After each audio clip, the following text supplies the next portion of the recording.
Bonsoir. J'aimerais vous parler parler de solutions, c'est peut-être vous dire, mais une stratégie qui pourrait être intéressante, utile, probablement performante dans le monde qui vient, avec comment entrer les entreprises, même si on verra si on veut encourager cette stratégie.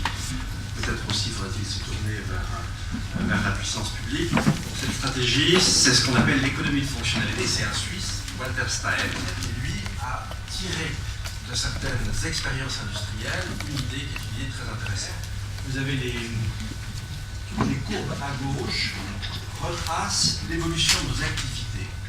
Comme vous pouvez le constater, nos activités connaissent à l'échelle de la planète une croissance exponentielle, quel que soit l'indicateur, quel que soit le paramètre que l'on considère, à compter des années 50. Vous avez évidemment le support de toutes ces activités, c'est la croissance de la population elle-même, mais le PIB, alors en l'occurrence l'indicateur, vous avez aussi la consommation d'eau, d'engrais, construction de barrages, accroissement des communications téléphoniques, etc.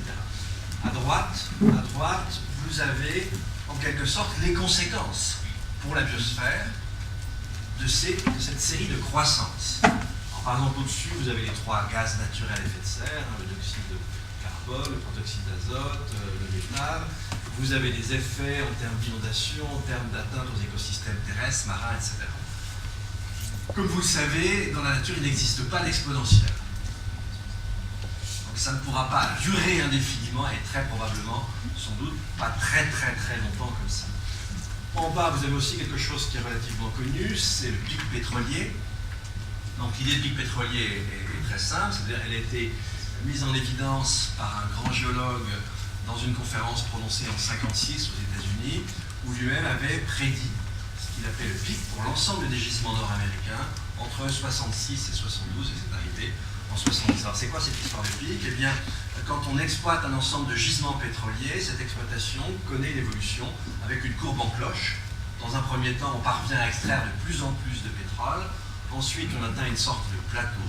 Et après, évidemment, on redescend, c'est-à-dire inexorablement, eh bien, on parvient d'année en année à tirer du sol moins de pétrole que l'année précédente. Si vous regardez, par exemple, les gisements de la mer du Nord, c'est un taux de déplétion annuel de 8%.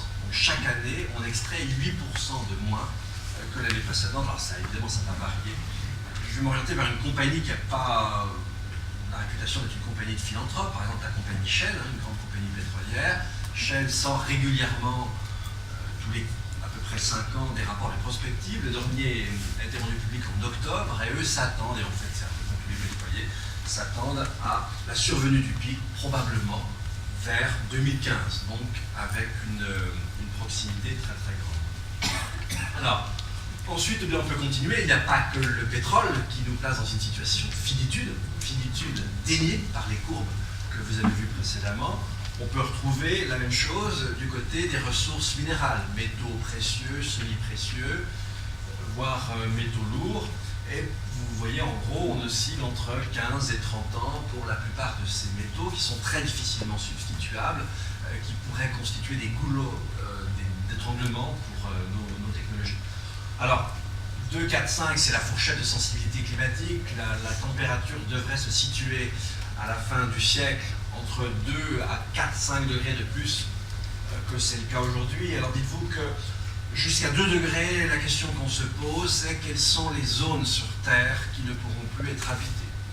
À partir du moment où on atteint le seuil des 3 degrés, la question n'est plus exactement la même, elle est rigoureusement l'inverse, c'est-à-dire quelles sont les zones sur Terre qu'on pourra encore habiter de façon permanente. Et la difficulté, c'est que si l'on dépasse les 3 degrés, eh bien on peut enclencher des rétroactions positives qui pourraient nous mener sur un siècle ou 2 siècles, très rapidement, largement au-delà des 3 degrés, jusque même à 6 degrés. Une accélération d'un des dangers, celui de l'élévation du niveau des mers. On la situe maintenant pour la fin du siècle entre 80 cm de acidification des océans, etc. Alors, de manière générale, ce qu'il faut bien comprendre, c'est qu'on a encore très souvent en tête que les problèmes d'environnement sont des problèmes de pollution. Évidemment, la pollution, ça existe toujours, mais comme vous l'avez vu avec les courbes que je vous ai montrées, comme vous l'avez vu en ce qui concerne aussi bien le pétrole, les ressources minérales, je n'ai pas parlé des ressources du vivant, mais on pourrait être confronté à des problèmes qui sont tout à fait fait analogue. On est confronté à une autre manière de finitude avec le bouleversement extrêmement rapide du système climatique.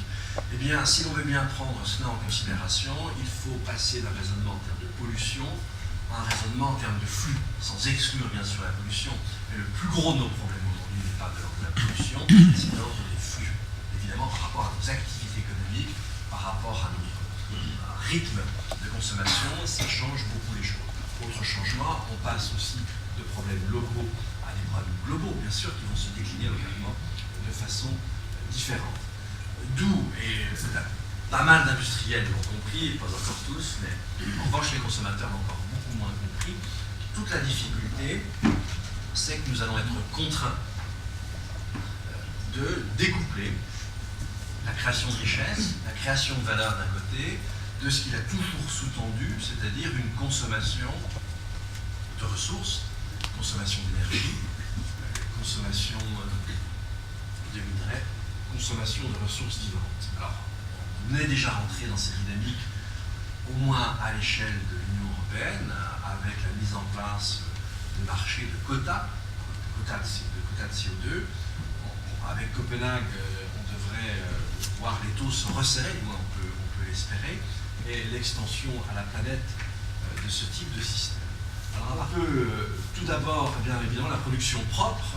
Là, c'est souvent tout simplement la loi qui l'impose, dans nos pays en tout cas aux industriels. On a une stratégie à un niveau un petit peu au-dessus, qui serait l'éco-conception.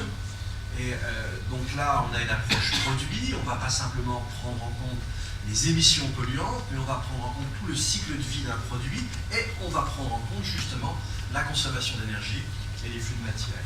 On a ensuite, troisième stratégie possible, l'écologie industrielle. Alors pour ma part, je la réduis vraiment à ce qui est son cœur, à savoir les écoparcs industriels, les symbioses industrielles, où à l'échelle d'un parc d'activité, eh bien, au moins en partie, les déchets des uns peuvent servir de ressources pour les autres, mais bon, il y a probablement plus maintenant qu'une cinquantaine d'écoparcs. Le pays qui est le plus en avance là-dessus, c'est aujourd'hui la Chine, mais le gain se situe au maximum à 20%. Ensuite, on a encore une stratégie qui est une stratégie plus générale, qui est l'économie circulaire. C'est une manière de désigner autrement ce qu'on appelle la stratégie des 3 R, c'est-à-dire réduire, refabriquer et recycler. Et puis on a justement 2 niveaux possibles de cette économie de fonctionnalité, parce qu'on a un impact en termes de dématérialisation qui est différent. Donc l'économie de fonctionnalité, comme vous le voyez en dessous, la définition est assez simple, on substitue à la vente d'un bien, la vente de la fonction d'usage de ce bien, pour autant que l'opérateur qui fait cette offre, eh bien, reste propriétaire des supports matériels de cette fonction d'usage jusqu'au bout. Ça, c'est un critère extrêmement important.